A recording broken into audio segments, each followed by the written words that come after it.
It's time for Bull Sessions, brought to you by Willcross Seed, your weekly hour-long excursion into all things agricultural, from farming to livestock, soil to seed, equipment to rural life. Now here's your hosts, Randy Baker and agronomist Brad Law.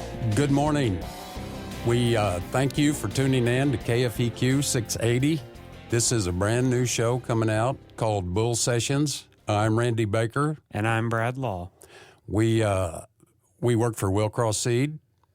Brad is our agronomist. A lot of things going on this time of year. Harvest is upon us. Of course, as you all know, we've had a lot of rain right now. Looking forward to getting underway with harvest. Some of the corn's starting to come out. Still a little wet, I hear. But one of the biggest things we have to do this time of year is, do we just go get in the combine and go, or do we need to take a little special care, a little forethought and planning on harvesting our crops? Brad, what do you think? Well, we look at the beans, and everybody that's walked out in many beans has seen they've got a lot of vegetative growth on them this year. I mean, they look beautiful, they're big, they're bushy, they're tall. Now we've got to feed all that material through our old combines.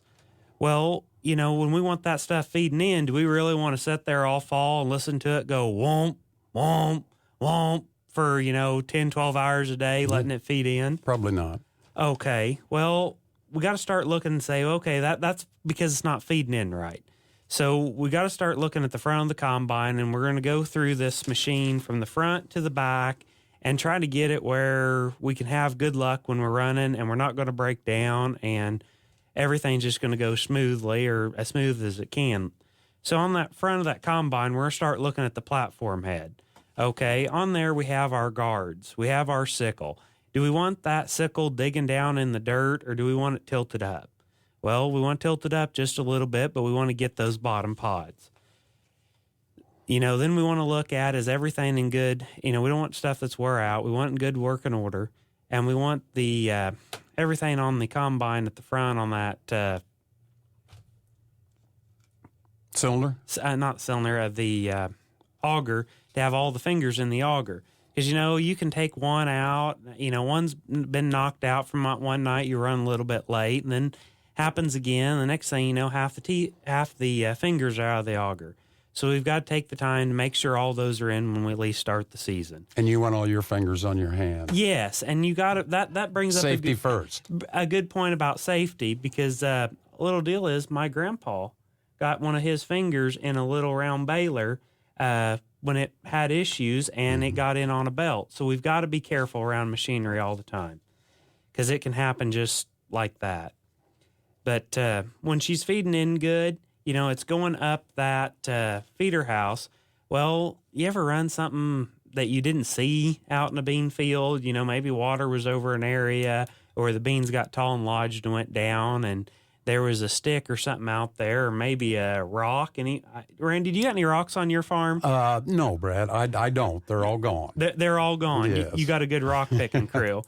Well, you pick up like a rock or something, and you can bend the slats in the feeder house chain. Oh, yeah. And, that's not going to work right. Sometimes you can take those slats off and put replacement slats in, or sometimes you got to pull that whole throat chain out. And that's not a fun thing to do. And I know it takes a skid loader or a tractor and loader to pick up that throat chain, because I ain't got enough lead in my butt to pick it up. But we want to get that, make sure everything on that's working. We're just going to kind of go through the whole combine and just start and look around with our eyes open. We don't have to be master mechanics to see this stuff. Mm-hmm. Okay, then we're going to go, and we're talking about that rock or maybe that hedge stick. It comes in and it slugged it, and my combine's got cylinder bars in it. It's an old 9500 Deere. And on those cylinder bars, we've had those cylinder bars actually get bent before. Well, if it's bent, it's not working right, so right. Now's the time to be changing it when we can't be out in the field. So if we can fix that stuff now, then we can keep that combine rolling.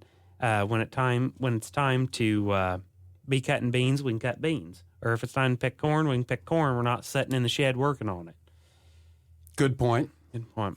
Another thing on that, on those sprockets, the dry sprockets on that feeder house chain, we can be looking at those and see if they're wore or whatnot, that we can replace them now. You know, when you tear some of that stuff apart, I had my combine in the shop last winter, and it was there for quite a while, but we dug in and we said, well, we fixed this. And once we were there, it was either, well, we can spend a little bit more and fix this other stuff, or we can put it back together, run another season, or tear it all apart again next season and then put those parts in. So I opted just to put the parts in, and they really liked me at the dealership. Oh, yeah, sure they do. But that's okay. We got to get it done because we got to do it right.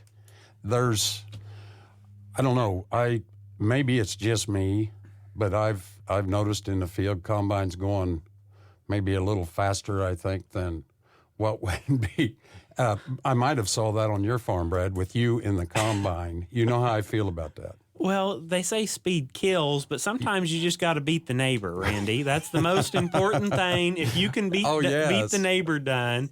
Absolutely. You know, but I'm pretty sure there's no prizes for that. There's none. You know, if you run it all out the back of the combine, good job. Shell it all on the head and leave it on the ground, it doesn't make you no money. So we're talking about slowing things down and trying to get everything that's out in that field that God blessed us to grow. Yes. That we can harvest that, get it in the grain tank, and get it in the bin or get it onto town. Yes, your banker will love you also.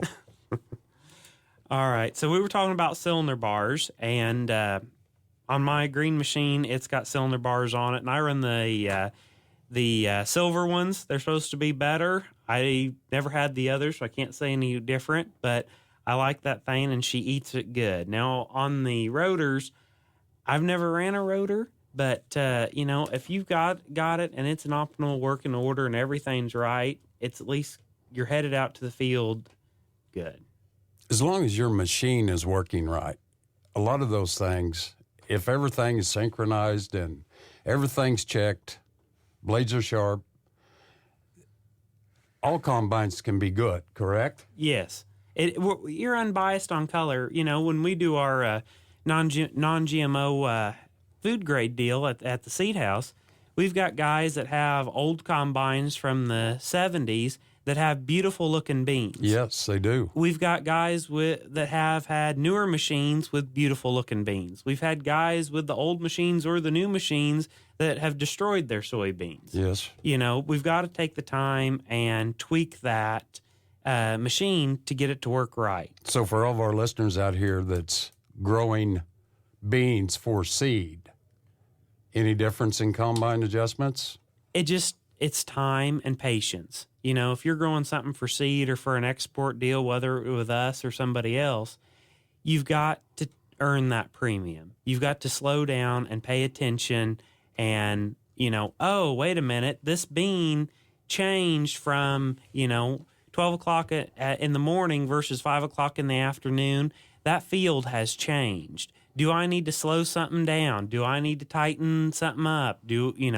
What do I need to do? Because you've got to look back. There is these huge windows in all combines. And we go to farm shows and set up, and I like to crawl all over equipment.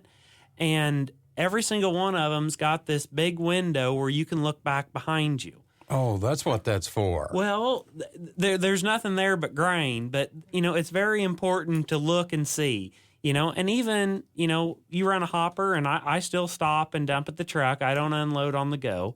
But when I'm dumping at the truck, you know, I like to crawl out of the combine, stretch my long legs, and hop up there and look down in that hopper tank to see how good a job I'm doing. What if I got a lot of acres I've got to cover? Well, and I don't have time to do all of this. Will that come back to hurt you when you're hauling trash to town? I don't know. Well, you think about this. You know, you look at your ticket at Cargill or Bartlett or wherever you took your grain, and you'll see what that dockage was on the ticket. We'll cover more of this when we return from Bull Sessions here on 680 KFEQ.